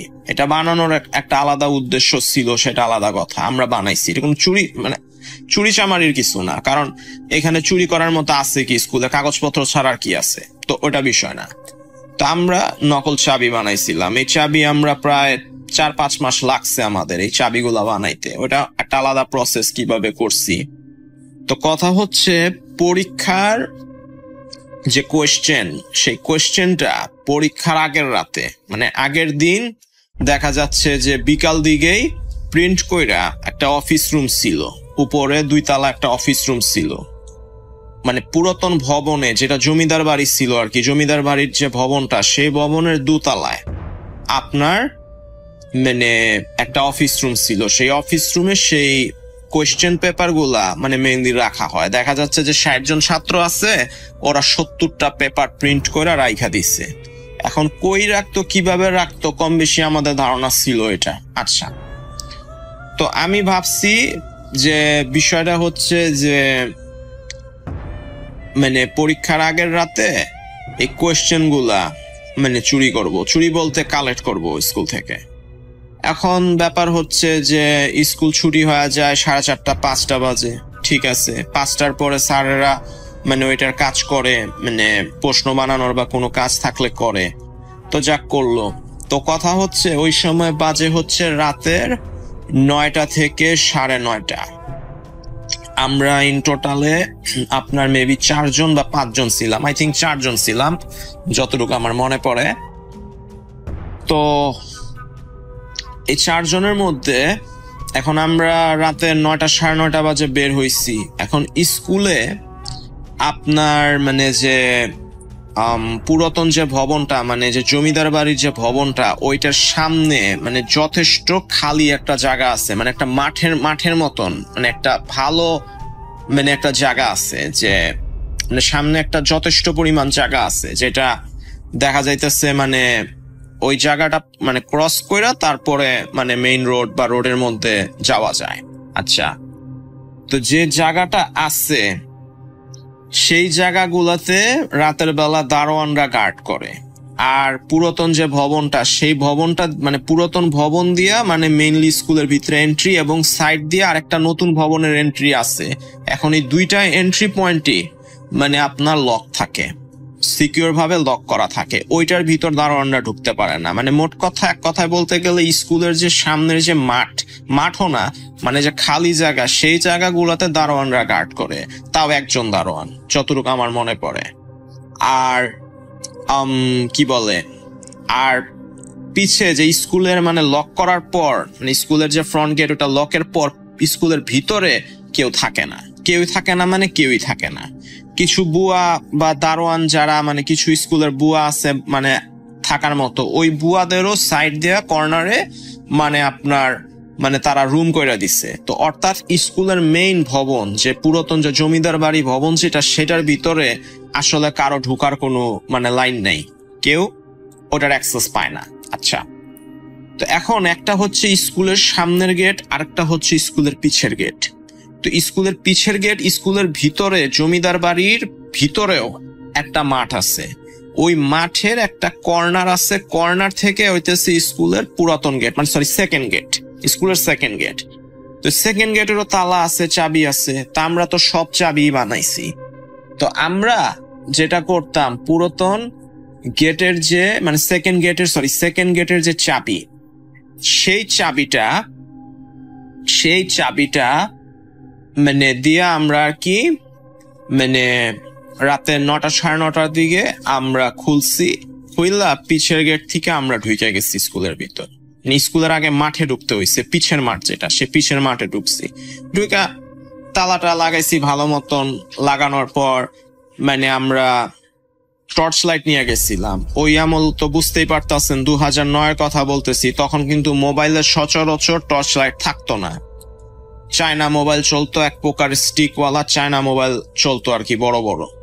তো যাক, ফেসবুকের আমলও না সেটা, ফেসবুক মেসেঞ্জারের আমলও না, ফেসবুক আসে ভাব বাংলাদেশে। তো যাক, এখন আমরা ভিতরে তো কেউ নাই গার্ড দেওয়ার মতো, তো অন্ধকার, কারণ কোনো লাইট তো জ্বালায় না, ভিতরে কোনো লাইট তারা রাখে না, লাইট রাখার দরকার নাই কারণ কেউ থাকে না। তো টর্চ লাইট দিয়ে আমরা নিচতলাতে 2তলাতে উঠলাম। যাক, ভালো কথা, 2তলাতে উঠলাম।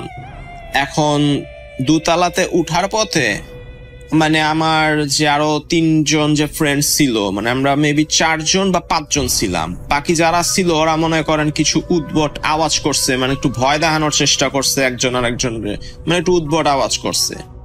তো আমার আবার মানে ভূত প্রেত বা যাই বলেন এগুলা তেমন একটা ভয়ভীতি লাগে না। তো আমি এগুলা এতটা পাত্তা দেই নাই। আমি বলি যে ভাই এই ফাইজলামি না কইরা যে কামের জন্য আইসোস এই কাজটা কর, যদি বাহিরের দারোয়ানরা কোনো সাউন্ড পাওয়া জায়গা তখন কিন্তু আবার ভিতরে আইবো, হয়তো একটা ঝামেলা আছে, ঝামেলা হইতে পারে। তো ওরা কইতাছে যে দারোয়ান যে বাহিরের দারোয়ান যে ভিতরে আসবো, দারোয়ানের কাছে কি চাবি আছে? তো এটাও একটা পয়েন্ট, দারোয়ানের কাছে তো চাবি নেই। তো যাক, এটা একটা বিষয়, আর ভাবি না এটা নিয়ে।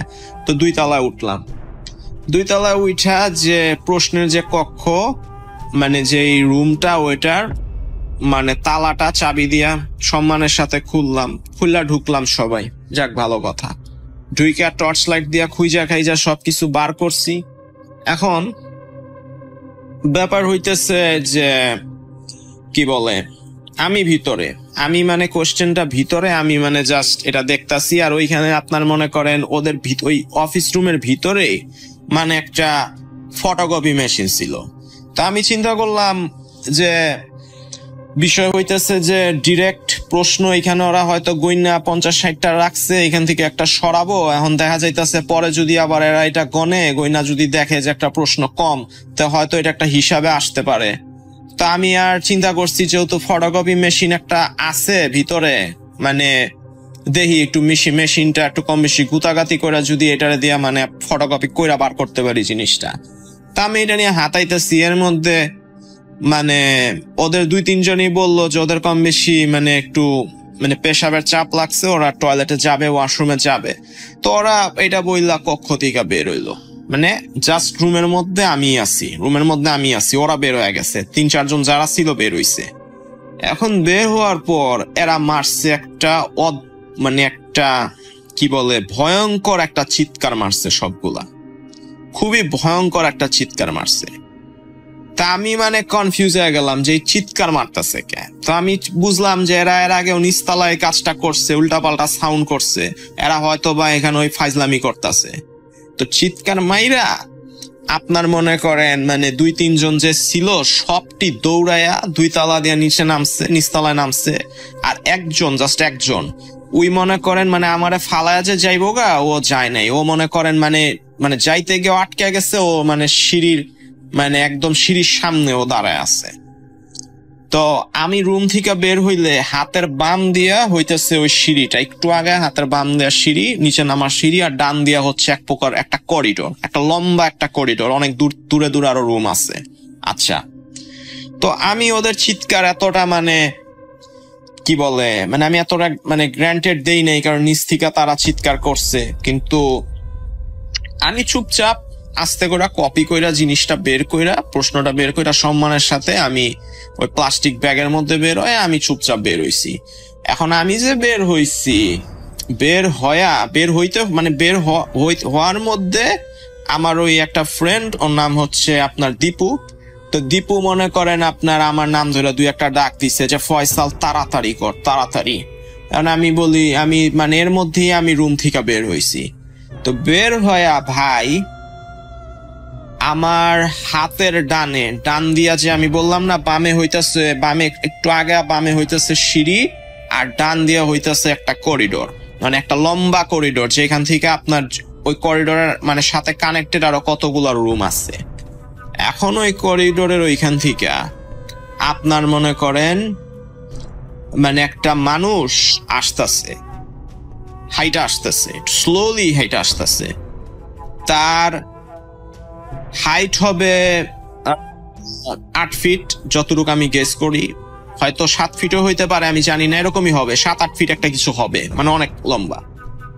তো মানুষটার মানে আন্দার বুঝতেই পারতেছেন, আন্দার বাহিরের থেকে একটু হালকা ছালকা লাইট আসে, একটু চাঁদের আলো আসে, মানে এটার মধ্যে একটা অবয়ব বোঝা যাইতেছে, আর কিছুই না, মানে শরীরের কালার বা কালার টোন, স্কিন টোন কিছু বোঝা যাইতেছে না। আচ্ছা যাক, আসসালামু আলাইকুম লিসেনার্স। রাসেল ভাই কেমন আছেন? আশা করি আপনি ভালো, কারণ আমরা জানি যে আপনি অলওয়েজ ভালোর দলেই থাকেন। আমি সালমান কবির মেহরাব, সাভার থেকে। আমি আজকে যে ঘটনা বলবো সেটা হচ্ছে আমার নানার সাথে ঘটে যাওয়া। তার আগে আমি একটু বলে নিই, সেটা হচ্ছে যে আমি 2012 থেকে ভূত ফিল্ম শুনি, তখন আমি হাফেজে পড়তাম। তো ওইখানের অনেক মেমোরিজ আছে, যে লাইক আমরা রেডিওতে ওই যে পকেট রেডিও যেগুলো ওগুলাতে শুনতাম, ছোট রেডিও। আর ওইগুলো রাখতাম হচ্ছে আমরা ওয়াশরুমের ভিতরে একটা উপরে ফাঁকা জায়গা ছিল, ওইখানে লুকায় রাখতাম যাতে হুজুররা না পায়, কারণ পাইলে তো প্রচুর মায়ের খাইতে হইতো। তো যাই হোক, এখানের অনেক স্মৃতি, ওইখানেও কিছু ভৌতিক কাহিনী আছে এরকম। ওগুলো একদিন পরে বলবো। আমি আজকে যে ঘটনাটা বলতে যেতেছি সেটা হচ্ছে আমার নানার সাথে ঘটে যাওয়া, যার ফলে আমরা আমার নানাকে হারাইছিলাম। ঘটনাটা এরকম, মানে ঘটনাটা অনেক আগের, এই সালটা ঠিক বলতে পারবো না কারণ তখন তো আমি ছিলামও না। আর আমার আম্মু তখন অনেক ছোট ছিল। আমার ছোট খালামণি হচ্ছে আপনার তখন 3-4 মাস বয়স হবে। আর আমার তার আগে বলিনি, আমার আম্মুরা হচ্ছে আমার একটা মামা আর 3টা বোন তারা, ঠিক আছে? মানে হচ্ছে আমার খালা 2টা, আম্মু মানে 3 বোন তারা, আর আমার একটা মামা আছে, বড় মামা উনি। তো ঘটনাটা এরকম ছিল, তা ওনারা সবাই ছোট ছিল। আম্মু আর মামা সবাই ওনাদের যে নান্নু মানে আমার বড় মা, ওনার কাছে থাকতো। আর হচ্ছে নানা মানে সব আমাদেরটা ছিল জয়েন্ট একটা ফ্যামিলি, মানে আমার নানারা ছিল 2 ভাই। তো 2 ভাইয়ের মধ্যে একদিন কি হয়, প্রচুর ঝগড়া হয়। তো নানা আমার যে নানা উনি কি করে, উনি ওই বাড়িটা ছেড়ে দিয়ে আপনার হচ্ছে একটা ওই বিলের যে জমি বলে না, বিলের জমিতে গিয়ে বাড়ি করে। ওইখানে তো বিল মাঠ ক্ষেত খামারি করে, ওইখানে যে বাড়ি করে। তো ওইখানে ওনারা থাকতে শুরু করে। কিন্তু আমার যে আম্মু, তারপর খালামণি, তারপর হচ্ছে মামা, এনারা যায় না। এনারা আমার বড় মার কাছে থাকে, অর্থাৎ ওনাদের নানির কাছে, মানে আমার আম্মুর নানি। তো ওইখানে থাকতো। আর আমার নানা নানি ওই বিলের বাড়িতে থাকতো। তো একদিন হয় কি যে প্রচুর ঝড় বাতাস শুরু হয়ে যায় বিকেল থেকেই, মানে ঝড়া হাওয়া বইতে থাকে। তো তখন আমার নানার যে ভাই, মানে হচ্ছে আমার চাচতো নানা, মানে কি বলবো আমি, হ্যাঁ নানাই তো বলে। তো চাচতো নানা যে উনি কি করে, উনি গিয়ে হচ্ছে নানার সাথে মানে হচ্ছে ক্ষমা চায় নানার কাছে। তো সবকিছু ঠিকঠাক করে নেয় আর বলে যে বাড়িতে ফিরে আয়, ঠিক আছে, কারণ আজকে তো ঝড় বাতাস আসতেছে, আজকে থাকতে পারবি না, চলে আয়। তো নানা কি করে, খুশিতে খুশিতে চলে যায়। মানে ওইখানে বাড়িটা ওইভাবেই রেখে, ওনার গোয়াল ঘর ওইখানে ছিল, মানে গরু ছিল আমাদের আমার নানার। তো ওই গরুগুলো ওইখানে রেখে উনি চলে আসে বাড়িতে। তো হঠাৎ ওই সন্ধ্যার দিকেই ঝড়টা শুরু হয়ে যায়, কিন্তু তখন নানা যাইতে পারে না। তো না যেতে পারার কারণে তো উনি ঝড় থামার জন্য ওয়েট করে। তো এই বাড়িতে চলে আসছে, যে আমাদের যে মেইন বাড়ি ওইখানে থাকে। তো ঝড়টা থামে অনেক দেরি করে রাত্রে। তো ওই ঝড় থামার পরে নানা বলে কি যে আমার গরুগুলো ওইখানে রয়েছে, তো বাসাটাও কি অবস্থা, উড়ে টুড়ে গেল কিনা ঝড়ে, ক্ষেতের মধ্যে মানে বিলের মধ্যে যেহেতু বাড়ি। সো নানা ওটা দেখতে যায়। নানা একাই চলে যায়। চলে যাওয়ার পরে উনি হচ্ছে একটা হারিকেন হাতে চলে যায়। তো ওই সময় তো আমাদের এখানে বিদ্যুৎ নেই। আর তার আগে আমি বলে দিই, আমাদের জায়গাটা হচ্ছে আপনি বুড়িখালি নামে, মানে নড়াইল বুড়িখালি নামে হচ্ছে, ওইখানটাতে হচ্ছে আমাদের বাড়ি, মানে আমার নানা বাড়ি। ওই দত্তপাড়া, ওই মানে দত্তপাড়া বাচ্চার গ্যারেজ। তার পরে হচ্ছে মানে ও যদি নড়াইল থেকে আসতে যাই তাহলে হচ্ছে বাচ্চার গ্যারেজের পারে সেই হচ্ছে আমাদের বাড়িটা। আমি নামগুলো বলতেছি না, বললে হয়তো অনেকে চিনে যাবে, মানে আমার নানার নামও। তারপর হচ্ছে আমার মামার নাম যদি বলি এখন অনেকেই চিনবে, তো আমি বলতে চাইতেছি না।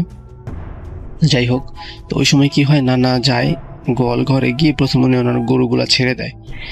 গরুগুলা ছেড়ে দেওয়ার পরে হচ্ছে গরুগুলা ছেড়ে দেওয়া বলতে কি, মানে হচ্ছে ওই বাড়িতে যায়, গিয়ে গোয়াল ঘরে গিয়ে গরুর গলার রশিগুলা খুলে দিয়ে ওই গোয়াল ঘরে রেখে দেয়। আর ওরা তো অন্ধকারে যাবে না কোথাও। তারপরেও আর কি মামা কি করে, ও মানে আমার নানা, তো উনি হচ্ছে তখন দেখে যে ঘরটার ভিতরে কি অবস্থা, আমার ঘরটা কি অবস্থা একটু দেখে আসি। তো উনি ঘরের ভিতরে যায়। ঘরের ভিতরে মানে ঘর বাইরে দিয়ে সব ঠিকঠাক, ঘর কিচ্ছু হয়নি, কিন্তু ঘরের ভিতরে যখন যায় তখন দেখে যে ঘরের ভিতরে বিশাল এক বট গাছ হয়ে আছে। মানে ঘরের চাল নাই, ঘরের ভিতর থেকে ঘরের চাল দেখা যেতেছে না, কিন্তু অনেক বড় একটা বট গাছ, ঠিক আছে। তো নানা এইটা দেখে, মানে লাইক ঘরটার ভিতরে ঢুকলো, সে একটা অন্য জগতে এসে বলে যেখানে গেটটা অনেক, মানে গেট দিয়ে ঢুকতে অনেক বড় একটা গাছ, এই টাইপের। তো নানা এটা দেখে প্রচুর ভয় পায়। আরো ভয় পায় যখন দেখে যে মানে ওই যে তালবানার কি যে বট গাছটা দেখছে, ওই গাছটা নিমিষেই হচ্ছে একটা আপনার ঘোড়া, কালো একটা মানে কালো কুচকুচে একটা ঘোড়া, বিশাল আকৃতির, ওটা হয়ে দৌড় দেয়, ঠিক আছে। ওটা দেখে না প্রচুর ভয় পেয়ে যায়, ঘর থেকে বের হয়ে আসে, সাথে সাথে ঘুরে ঘর থেকে বের হয়ে আসে, উনি বাড়িতে চলে আসার পর তখন দেখা যায় কি যে মানে আর কি গরুর দিকে আর খেয়াল নেই, নানা ওইভাবেই চলে আসে মানে ভয় পেয়ে। তো চলে আসার পরে দেখা যায় কি দিন দিন উনি খাওয়া দাওয়া ছেড়ে দেয়, অসুস্থ হয়ে পড়ে, ঠিক আছে, মানে ওনার প্রচুর খারাপ অবস্থা। তারপর হচ্ছে বিভিন্ন কবিরাজ ডাক্তার, ঠিক আছে, সব জায়গায় দেখায়। তারপর আপনার হচ্ছে যশোর, খুলনা সব জায়গায় নিয়ে যাওয়া হয় তাকে হসপিটালে, বাট তার কোনো চিকিৎসা হইতাছিল না, মানে সে সুস্থ হইতাছে না। এক পর্যায়ে কি হয় যে উনি বিছানায় পড়ে যায়। তো বিছানায় পড়ে যাওয়ার পরে কি হয় যে একদিন কি হয় যে আমার নানু, যে মানে আমার বড় মা, মানে আমার আম্মুর নানু, আমার বড় মা, উনি হচ্ছে নামাজের জন্য ফজরে উঠছে। ওঠার পর উনি নামাজটা পড়ে আবার বাইরে গেছে। বাইরে যাওয়ার পর কি হয় যে ওই সময় কি সকাল সকাল হচ্ছে, ওই সময় একটা লোক আসে মানে আমাদের বাড়িতে আমার। তো ওই বাড়িতে লোকটা আসে এরকম যে উনি হুজুর টাইপের একটা লোক মুখে দাঁড়িয়ে আছে। উনি এসে বলে যে, আর নানার শেষমেশ কি হয়েছিল যে নানা কাউকে ঘটনাটা বলে নাই, এক, আর 2 নম্বর হচ্ছে নানা কথা বলাও বন্ধ হয়ে গেছিল শেষ ওই দিন, মানে ওই কয়েকদিন যাবৎ কথা বলতে পারতেছিল না। উনি জাস্ট বিছানায় শুয়ে থাকে, জীবন নাড়াতে পারে না, এরকম অবস্থা। শুধুমাত্র কেউ কিছু বললে খাইতে দিতে হইলে আর মাথাটা একটু নাড়াইতে পারতো, এই আর কি, মানে বোঝানোর জন্য মাথা নাড়াইতো আর এরকম একটা আওয়াজ করতো, ঠিক আছে, মানে হ্যাঁ বোধক যে ইয়েটা। তো ওই সময় এরকম হয় যে নানার কাছে মানে ওই যে লোকটা উনি বলে যে তোমার জামাই, যে মানে তোমার মেয়ের জামাই তো যাওয়ার সময় হয়ে গেছে, ওই লোকটা এটা বলে। তারপরে আমার নানু বলে কি বললেন এটা, মানে কি বলতেছেন? ওই লোকটার কখনো নানু মানে আর কি আফসার আমার বড় মা কখনো দেখে নাই। তখন উনি হচ্ছে আমার নানাকে দেখতে চাই, যে তো আমি ওকে একটু দেখতে চাই। তো আমার বড় মা ওনাকে নিয়ে আসে নানার রুমে। আনার পরে সবাই বসে আছে সাইড দিয়ে। তো উনি বলতে শুরু করে, তোমার সাথে কি এরকমটা হয়েছিল, লাইক ওই যে ওই ঘটনাটা যে তুমি ওইখানে গেছো, গরু ছাড়ছো, তারপরে ঘরের মধ্যে একটা বট গাছ দেখছো, ওটা আবার ঘোরা হয়ে ধরে দিচ্ছে না। ওইটা শোনার পরেই চোখ বড় বড় করে উনি হ্যাঁ মানে আর কি হ্যাঁ বোধক বলতে থাকে। উনি তখন অনেক ভয় পেয়ে যায়। তো তখন আর কি ওই লোকটা এটা বলে, যখন সবাই ঘটনাটা জানতে পারে সম্পূর্ণ ঘটনা নানার সাথে কি হয়েছে, তখন আর কি উনি ঘর থেকে বের হয়ে যায়। ঘর থেকে বের হয়ে উনি আমাদের যে বাড়ির এরিয়ার থেকে, মানে এই এতটুকু দেরি হবে যে উনি বাড়ির এরিয়ার থেকে বের হয়েছে, সাথে সাথে আমার নানাও মারা যায়, ঠিক আছে। তো আমার বড় মা উনি তো মানে উনি প্রচুর ভয় পেয়ে যায়, উনি দৌড় দিয়ে যায়, ওই লোকটাকে খুঁজতে থাকে। মানে আমাদের বাড়িটা এরকম জায়গায় যে হচ্ছে মেন রোডের সাইডে। তো তখন কি হয়েছে যে ওই আর আমাদের বাড়ির থেকে বের হওয়ার ওইটা রাস্তা, ওইটাতে যদি বের হয়, উনি যদি ডান দিকেও যায় অথবা বাম দিকে যায়, প্রায় 10-15 মিনিট আমরা দেখতে পারবো যে লোকটা যাইতেছে, মানে এতটা সোজা রাস্তা। মানে 10 মিনিট আমরা চোখে যত দেখা যায়, 10 মিনিটের মধ্যে হইলেও দেখা যাবে যে ওই লোকটা হাইটে হাইটে যাইতেছে। একটা মানুষ যদি হয় 10 মিনিট পরলেও দেখা যাবে, ঠিক আছে। কিন্তু ওই লোকটাকে মানে আমার বড় মার পায় না। তো এই ছিল ঘটনা। আর এই ঘটনার পরেই হচ্ছে আমার মানে আমার মা আমার খালা এনাদের লাইফটা একদম এলোমেলো হয়ে যায়। তো যাই হোক, আম্মুর কাছ থেকে ঘটনার বিষয় নিয়ে শুনছিলাম হচ্ছে আপনার আম্মুও বলছে, বাট আম্মু ততটা বুঝতো না। আম্মু মানে হচ্ছে ওনার নানুর কাছ থেকে শুনছিল। তো যাই হোক, আর এরপরে হচ্ছে আমার যে নানু ছিল, মানে আমার নানু, বড় মানে আমার নানু, উনি হচ্ছে পাগল হয়ে গেছিল। তো সেটা নিয়ে অনেক কাহিনী আছে, মানে আমার নানুর সাথে অনেক কাহিনী ঘটছে। আর আজকে ঘটনা যদি ভালো লাগে শেয়ার করবেন, ইনশাল্লাহ পরবর্তীতে ঘটনা আরো পাঠাবো। আল্লাহ হাফেজ। ব্যাক, আশা করছি আপনারা সবাই ভালো আছেন এবং ভালোর দলে আছেন। আপনাদের সবাইকে স্বাগত জানাচ্ছি, আমি রাসেল, এবং আশা করব যে আজকের এই যে ঘটনাটি আপনাদের শোনাবো সেই ঘটনাটি আপনাদের ভালো লাগবে। যেভাবে লেখা আছে আমি সেভাবেই পড়ছি। আসসালামু আলাইকুম রাসেল ভাই, কেমন আছেন জানতে চাইবো না, কারণ আমি জানি আপনি সবসময় ভালোর দলে থাকবেন ইনশাল্লাহ। আমি আমার নামটি প্রকাশ করতে চাচ্ছি না। আমি সিরাজগঞ্জ জেলার তাড়াশ উপজেলার কোনো এক গ্রাম থেকে বলছি। আজকে একটা ছোট ঘটনা শেয়ার করছি, সেটা আমার নিজের সাথেই ঘটেছিল। যাই হোক, ঘটনাটা শুরু করি। আমি তখন ক্লাস 9-এ পড়ি। আমি যে স্কুলে পড়তাম সেটা ছিল আমার বাড়ি থেকে 5 মিনিটের দূরত্বে। এত কাছে হওয়া সত্ত্বেও আমি স্কুলের মেসে থাকতাম। বাড়িতে থাকলে ভালো লেখাপড়া হতো না, তাই মেসে থাকতাম। স্কুল শেষ করে আমি বাড়িতে চলে আসতাম। বিকেল টাইমে খেলাধুলা করতাম। খেলা শেষে বাসায় এসে গোসল করে মাগরিবের পরে মেসে যেতাম। তো এইভাবেই চলে প্রতিদিন। এভাবে বেশ কিছুদিন যাওয়ার পরে ফুটবল খেলার সময় চলে আসে। তো আমি আগের নিয়মেই খেলা শেষে গোসল করে মাগরিব পড়ে বাসায় যেতাম। মেসে ফিরতাম। একদিন খেলা শেষে বাসায় এসে গোসল করে মাগরিবের পরে মেসের উদ্দেশ্যে রওনা হলাম। তখন ছিল অন্ধকার, রাত সন্ধ্যার পরেই মোটামুটি অন্ধকার হয়ে যেত চারপাশ। আমার কাছে একটা লাইট ছিল। সেই সময় প্রথম গ্যাস লাইটের নিচের দিকে ছোট একটা টর্চ লাইট সেট করা হয়। তখন আমি আমার কাছে একটা লাইটওয়ালা গ্যাস লাইট রাখতাম বের হওয়ার জন্য, বিভিন্ন জায়গায় যাওয়ার জন্য। সেই দিন যেহেতু অন্ধকার ছিল তাই গ্যাস লাইটটা নিয়েই বের হই। একটা কথা বলে রাখি, আমরা যে রাস্তাতে যাওয়া আসা করি সেই রাস্তাটা ছিল একটা বড় পুকুরের পাড়ের ওপর দিয়ে। সেই পুকুরের উত্তর পাড়ের কোণা থেকে দক্ষিণ পাড় পর্যন্ত, মানে পুরো পশ্চিম পাড় জুড়ে ছিল জঙ্গলে পরিপূর্ণ। জঙ্গলের মাঝখান দিয়ে ছিল রাস্তা। পুকুরের দক্ষিণ পাড়ে অনেক পুরনো আর অনেক বড় বড় 4টা আম গাছ ছিল। মূলত এই আম গাছকে নিয়ে ঘটনা। আমি ছোটবেলা থেকেই ভয়টা একটু কম করতাম, যার কারণে জঙ্গলের রাস্তা দিয়ে সন্ধ্যার পর একা চলাফেরা করতে কোনো অসুবিধা হতো না। সেই দিন আমি যখন জঙ্গলের ভেতরের রাস্তা দিয়ে দক্ষিণ পাড়ের কোণাতে আসি, তখন যা আমার সাথে ঘটে তা আমি কখনোই আশা করিনি। আরেকটা বিষয় বলে রাখি, সেটা হলো সেদিন আমি খেলা শেষে মেসে আসার সময় ফুটবল খেলার রেফারি যে বাঁশিটা ব্যবহার করে সেটা আমার সাথে করে নিয়ে আসি এবং সেটা আমি ফু দিয়ে বাজাতে বাজাতে আসি। তো বাঁশিটা বাজাতে বাজাতে যখন সেই দক্ষিণ পাড়ের কোণার কাছাকাছি আসি, তখন সেই কোণার বড় আম গাছটা থেকে সেম বাঁশির শব্দ আসে। প্রথমে আমি ভালোভাবে বুঝে উঠতে পারি না, পরে একদম কাছে চলে আসি, তখন বিষয়টা বুঝতে পারি। তো আমি বাঁশি বাজাই, সেই গাছ থেকে সেম বাঁশি বাজানোর শব্দ আসে। আমি ভালোভাবে পরখ করে দেখার জন্য দাঁড়াই এবং বাঁশি বাজাই, সেম গাছ থেকে শব্দটা আসে। তারপর আমি সেখানে বেশ কিছুক্ষণ দাঁড়িয়ে থাকলাম, কিন্তু কোনো শব্দ নেই। যেই আমি বাঁশি বাজাই, সাথে সাথে বাঁশিটা আবার উত্তর আসে। এভাবে 3-4 বার বাজানোর পর আমি বিষয়টা ভালোভাবে বুঝে ওঠার জন্য গাছের দিকে এগিয়ে যাই। তখন আমি সেই গাছটার নিচে গেলাম এবং গ্যাস লাইট দিয়ে ভালোভাবে খোঁজার চেষ্টা করলাম কে শব্দটা করছে, কিন্তু আশ্চর্যজনক হলেও সত্যি কাউকে খুঁজে পেলাম না। তখন সেখানে দাঁড়িয়ে আবার বাঁশি বাজালাম এবং এবার কোনো শব্দের উত্তর আসলো না। তখন গাছের নিচ থেকে কিছুটা দূরে যাই এবং বাঁশি বাজাই, এবার আগের মতোই সেই শব্দ আসে। তখন আমি বুঝতে পারি যে এটা কোনো সাধারণ বিষয় না, তাই তাড়াতাড়ি সেখান থেকে চলে যাই মেসে। যাই হোক, পরের দিন বাড়িতে এসে ঘটনাটি যখন শেয়ার করি, তখন জানতে পারি ওই গাছে নাকি কিছু একটা আছে যা এর আগে অনেকজনের সাথে অনেক ঘটনা ঘটিয়েছে। এরপরে আমি আর কখনো মাগরিবের পর একা মেসে যাইনি। এই ছিল ঘটনা। ঘটনার ভালো লাগলে শেয়ার করবেন রাসেল ভাই, আমার নিজের সাথে ঘটে যাওয়া ঘটনা। এরপরে তিনি বলছেন যে ঘটনাটা যদি আমরা সিলেক্ট করি তাহলে তাকে জানাতে, ইনশাআল্লাহ আমরা জানিয়ে দেব। এই ছিল ঘটনা। Thank you so much. আপনাদের সবাইকে অনেক অনেক ধন্যবাদ এতক্ষণ পর্যন্ত আমাদের সাথে থাকার জন্য। অনেক অনেক শুভকামনা রইল। সব সময় এই ইউটিউব চ্যানেলটি সম্পর্কে আপডেট পেতে আমাদের ইউটিউব চ্যানেলটিকে সাবস্ক্রাইব করুন। আশা করছি আমরা একসাথে অনেকটা পথ হাঁটব। আজকের মতো এখানে বিদায় নিচ্ছি। সবাই ভালো থাকুন, সুস্থ থাকুন, মোস্ট ইম্পর্টেন্টলি ভূত.com এর সাথে থাকুন। আল্লাহ হাফেজ।